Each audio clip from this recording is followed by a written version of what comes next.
Fala galera, então continuando aqui a nossa brincadeira, que diabo é isso de proparoxítona eventual acidental aparente, Sidoca? Então vamos lá. Isso caiu pela primeira vez na banca Sebrasp quando ainda tinha a alcunha de CESP. Foi com a palavra memória. E eles colocaram que a palavra possuía duas regras distintas de acentuação. Claramente na época, meio mundo errou. Porque imagina, poxa, memória paroxítona terminada em ditongo, acabou. Como é que eu vou dizer que tem duas regras?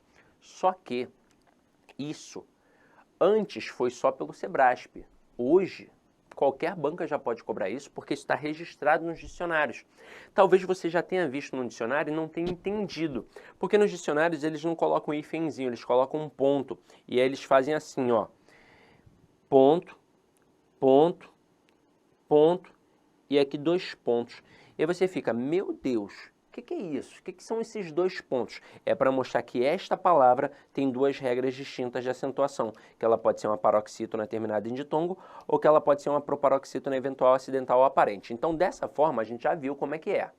Se o camarada pegar uma palavra e disser que ela possui duas regras distintas de acentuação, isso pode ser verdade? Pode. Quando? Quando for obrigatoriamente uma paroxítona terminada em ditongo crescente. Relatório, memória, história e por aí vai, porque ela também pode ser considerada uma proparoxítona eventual acidental ou aparente. Agora, ele pode colocar esses termos, proparoxítona acidental, eventual ou aparente? Pode, mas ele pode também não colocar. Olha uma questão com alternativas que seria extremamente perigosa. Ele poderia fazer assim, ó.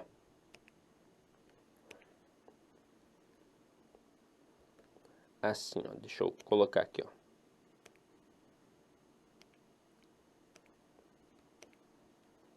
Ah, é? Quer me sacanear? Vamos voltar pra cá, ó. Pá. Pronto. Se o cara colocar assim, ó. A cédula estava rasgada. Ali destaca o vocábulo cédula e pede para você assinalar dentre as opções abaixo aquela que possua a mesma regra de acentuação do termo destacado. Aí ele coloca na letra A, até. Na letra B, vovô. Na letra C, ele coloca caráter. Na letra D, ele vai e coloca memória, por exemplo. Aí muita gente vai olhar para cá e vai falar assim, você tá maluco, pô, essa questão vai ser anulada, pô. Cédula é proparoxítona. Até é oxítona terminada em E. Vovô é oxítona terminada em O. Caráter é uma paroxítona terminada em R. E memória é uma paroxítona terminada em ditongo crescente. Então, não tem gabarito, mas tem gabarito sim. O gabarito vai ser a letra D de dromedário. Mas, se o cara fizer assim, ó, criar uma letra E, e na letra E ele colocar módulo. Opa, agora o gabarito vai ser a letra E. Como assim, Sidoca? Você tá louco? O cara pode fazer isso? Ele pode, ele é quase Deus nesse momento. Então, não basta saber o conteúdo, tem que saber fazer prova. Então, o negócio é o seguinte, se você está em busca de uma proparoxítona dentre as opções, você primeiro vai buscar a verdadeira proparoxítona, como aqui no caso a palavra módulo. Se existir a verdadeira proparoxítona, significa que o avaliador considerou memória como uma paroxítona terminada em ditongo. Agora, e se não existir a verdadeira proparoxítona? Aí eu vou em busca da falsa. E quem vai ser a falsa proparoxítona? Vai ser a paroxítona terminada em ditongo crescente. Caramba, Sidney, eu não posso contestar? Não, não pode. É assim a dinâmica do jogo, tranquilo?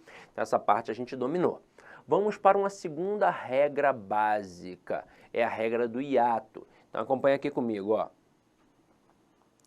Regra do hiato.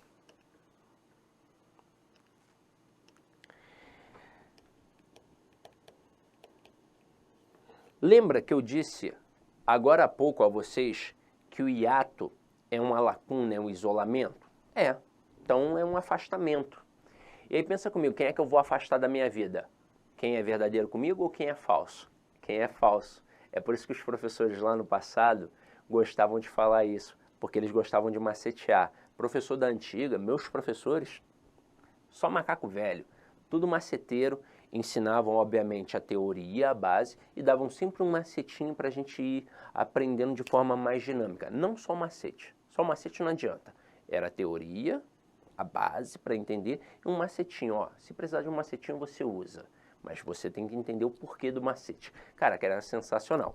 E aí, nesse momento, ó, quem a gente vai colocar aqui? O I e o U. E a regra do hiato é bem clara. I e U isolados na posição de segunda vogal. Como assim, Sidney, na posição de segunda vogal? Não entendi isso. Vamos lá. Lembra quando a gente separou relatório? O I e o O? O I foi a primeira vogal, o O foi a segunda vogal. O I não levou acento porque ele não era a segunda vogal, ele era a primeira. E a regra de acentuação no hiato é quando o I e o U forem a segunda vogal desta separação. Então, I e U isolados na posição de segunda vogal ou acompanhados da letra S vão levar acento pela regra do hiato. Aí nós temos palavras como saída, saúde, faísca, aliás, saída, né? Botei saíde, saída, saúde, faísca e por aí vai, ó. Vamos separar aqui, ó. Sa, I, da, sa, u, de, fa, is, ca. E eu quero avaliar com vocês aqui a palavra saída. Veja que a sílaba tônica dela está na penúltima sílaba. Então, a verdade é que a palavra saída é uma paroxítona. Caramba, como assim? Veja, eu não posso dizer que uma palavra é hiato. Assim como eu não posso dizer que uma palavra é ditongo ou que uma palavra é tritongo em relação à acentuação gráfica. Eu posso dizer que uma palavra tem hiato, que uma palavra tem ditongo, que uma palavra tem tritongo. Dizer que ela é alguma coisa, eu posso dizer que ela é oxítona, que ela é paroxítona ou que ela é proparoxítona. E aqui no caso, ela é uma paroxítona. Por um motivo muito simples, a sílaba tônica está na penúltima sílaba. Mas ela é acentuada pela regra da paroxítona? Não, até porque paroxítona terminada em A não leva acento. Só que é o seguinte, se eu não colocar acento aqui, não vai ficar a palavra saída, vai ficar saída. E para evitar essa ditongação, a gente coloca o acento para mostrar que aquele I ali não é uma semivogal, que ele é, na verdade, uma vogal. E aí entra a regra do hiato. E aí a gente percebe a oposição mais uma vez. E aí vai perceber que o hiato se sobrepõe à regra da paroxítona, assim como ele se sobrepõe à regra da oxítona. O hiato só não vai conseguir se sobrepor à regra da proparoxítona. Então aqui a palavra saída é paroxítona, mas ela é acentuada pela regra do quê? Do hiato. Mas eu quero mostrar uma outra palavrinha aqui para vocês que muita gente confunde. É a palavra veículo, porque ela é separada assim, ó, V-I-C-U-L-O. Aí aqui tem um hiato? Tem. E a banca Sebrasp uma vez errou isso. A banca Sebrasp já colocou que a palavra veículo é acentuada pela regra das proparoxítonas e uma vez colocou que ela é acentuada pela regra do hiato. E aí uma porrada de advogado do diabo começou a dizer que a banca tinha uma jurisprudência própria e que a palavra veículo era acentuada também por duas regras distintas de acentuação. Isso não existe. Na verdade, a banca errou e não admitiu o erro. Isso acontece. De vez em quando as bancas erram e não admitem, simplesmente. E aí você fica com cara de tacho pensando, poxa, aprendi errado. Não. Você muito provavelmente aprendeu certo, só que a banca deu mole. E aí quando a banca é justa, ela reconhece o erro. Nem sempre a banca é justa. Cara, eu já vi a banca anular a questão que nem precisava anular. Estava certa. Mas a pressão foi tão grande em cima daquela questão que eles anularam a questão. E eu já vi o contrário. Eu já vi a questão estar absolutamente errada e a banca simplesmente não anular. E não tem quem faça anular, eles não quiserem, pronto, acabou. Não tem para onde fugir. Então, as bancas erram. E a gente tem que jogar esse jogo, infelizmente. Agora, a palavra veículo, apesar de ter hiato, veja que a sílaba tônica se encontra na antepenúltima sílaba. Então aqui ela é acentuada pela regra da proparoxítona. Então, meus amores, não tem por que pensar em outra regra aqui, tá? Essa foi a nossa segunda regra básica. Eu quero trabalhar uma terceira regra básica aqui com vocês, que é muito, mas muito simples também, tá? Vamos lá, ó.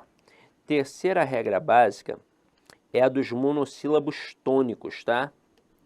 Monossílabos tônicos. E aí nós vamos precisar das vogais mais uma vez. A, E e O de um lado, e claro, seus plurais, I e U do outro, e obviamente seus plurais. Olha como é que a regra é fácil. Quando é terminado em A, E, O, tem acento. Aí eu tenho pá, fé, vô.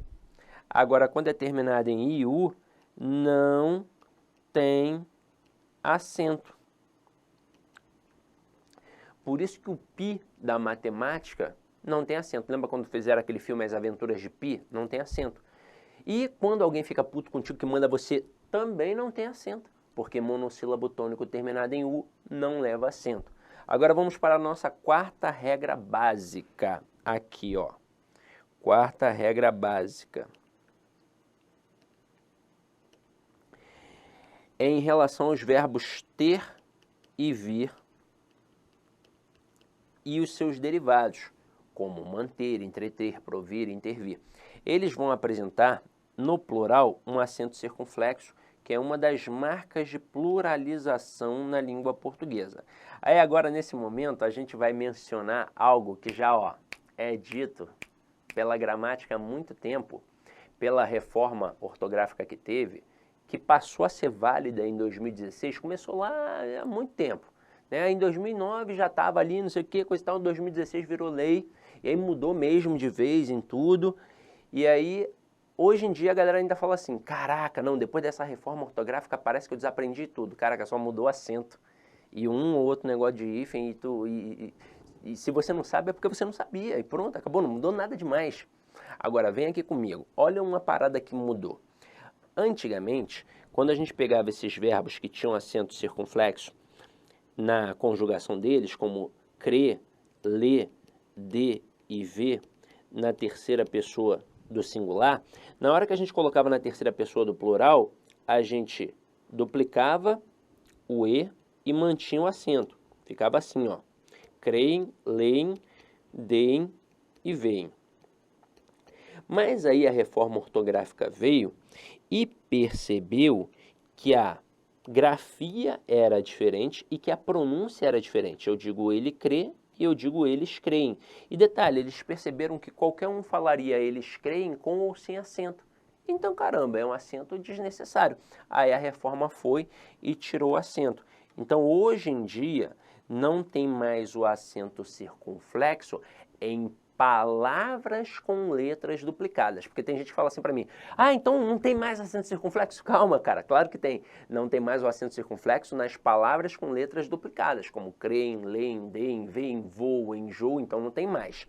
Agora, o verbo ter, na terceira pessoa do singular e na terceira pessoa do plural, assim como o verbo vir, eles possuem a mesma grafia e a mesma pronúncia. Então, caramba, tem que ter alguma coisa para diferenciar.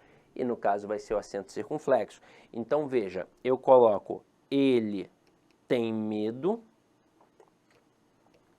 e eles têm medo. Na primeira frase, quem é o sujeito? Ele. Núcleo, ele. Está no singular e o verbo fica no singular. Ok. Na segunda frase, quem é o sujeito? Eles. Quem é o núcleo? Eles. Núcleo no plural, verbo no plural. E eu não posso deixar um verbo no plural igual um verbo no singular. Tem que ter alguma coisa para diferenciar. E aí o que eu vou colocar aqui? Um acento circunflexo para marcar a pluralização na língua portuguesa. Aí tem gente que às vezes dá mole com os verbos ramificados. Eu coloco assim, ele mantém a casa. E na outra eu coloco, eles mantém a casa. Muita gente confunde isso por aparecer acento nas duas. Mas veja, na primeira tem que ter acento por uma regra básica de acentuação. É uma oxítona terminada em end, é M, tá? Só que aí, para você não confundir, quando tem um acento agudo é só um pauzinho, então é singular. Acento circunflexo, que são dois pauzinhos, aí é plural. É uma bobeirinha, mas para você guardar, tá? Então, com isso, a gente viu as principais regras básicas. Eu quero mostrar agora só uma outra modificação que vira e mexe é cobrada em prova, em relação aos ditongos abertos E e OI. Quando a gente fala dos ditongos abertos E e OI, eles perderam acento na posição de paroxítona, mas mantiveram na posição de oxítona e de monossílabo tônico. Então, palavras como ideia, assembleia, mocreia, heróico, não tem mais acento. Agora, não tem mais acento porque estava na posição de paroxítona. Olha um par interessante para a gente estudar. Heróico, heróico e herói. Antigamente as duas tinham acento. Hoje, heróico não tem mais porque estava na posição de paroxítona. Herói manteve porque está na posição de oxítona. E aí, gente, quem mora, por exemplo, em Niterói não pode errar essa, né? Carioca leva vantagem, ó. Niterói. Tem acento, foi mantido. Agora, uma dica legal que pode cair na prova, uma pegadinha. Olá, meus amigos, minhas amigas. Inicialmente eu peço desculpas pois interrompi os seus estudos, mas essa playlist especial que a LAC Concursos fez especificamente para o concurso da Banrisul 2022. Nessa playlist nós vamos colocar 200 videoaulas do nosso curso. Só que o nosso curso tem mais de 200 aulas, isso garanto para você. Gente, essas aulas são demonstrativas, é para você ter conhecimento da qualidade e a seriedade que nós trabalhamos aqui a questão de concurso público. Você quer assistir o restante dessa videoaula? Você quer fazer o nosso curso completaço? Cara, ponta a ponta do edital, papo reto para vocês, um investimento apenas 10 parcelinhas de R$ 200, é isso mesmo, 10 parcelinhas de R$ 200, você vai assistir na nossa plataforma, você vai ter direito, olha só, ao personal coach. O que é o personal coach? É o estudo em regime de metas. Ali nós iremos organizar toda a sua vida no site, a gente vai fazer um painel de controle tipo amarelo, vermelho, verde porque você cumpriu a meta, vermelho porque você está devendo e amarelo porque cumpriu parcialmente a meta, que são atributos importantes na caminhada aí de quem quer ser aprovado, beleza, galera? Então, vem, não fique bravo comigo aí, porque interrompi essa aula sua, mas é uma aula demonstrativa do site lá Concursos, tá certo? Clique aqui embaixo, fale com nossos atendentes ou faça diretamente a sua matrícula, você não vai se arrepender. Forte abraço, fique com Deus, tchau, tchau.